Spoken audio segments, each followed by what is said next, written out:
Bu video çalışmamızda, Excel'de koşullu biçimlendirme yöntemini kullanarak hedefi tutturan satırları nasıl renklendirebiliriz konusunu anlatacağız. Örnek çalışma dosyamıza göre elimizde bu şekilde bir tablo var. Senaryomuza göre, satış miktarı 50 üstü olan satış temsilcilerinin olduğu satırları renklendireceğiz. İlk adım olarak, renklendirmek istediğimiz sütunları seçelim.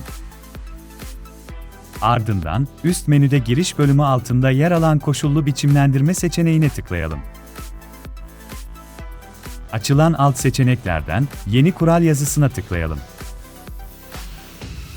Kural türü bölümünde yer alan, biçimlendirilecek hücreleri belirlemek için formül kullan seçeneğine tıklıyoruz. Formül alanına eşittir yazıyoruz ve senaryoma göre hedef değer satış miktarını alacağım için B2 hücresine tıklıyoruz.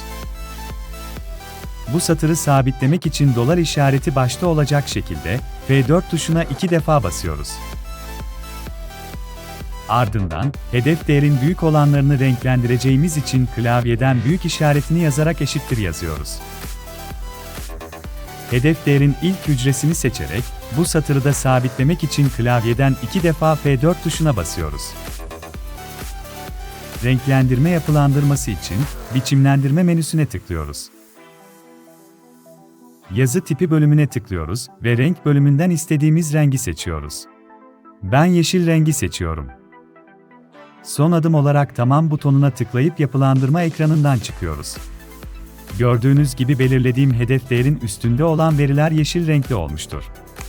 Veri içeriğinde değişiklik yaptıkça, renklendirme koşullu biçimlendirme yapılandırmama göre değişecektir. Başka bir Excel ipuçları video çalışmasında görüşmek üzere. Abone olun, takipte kalın.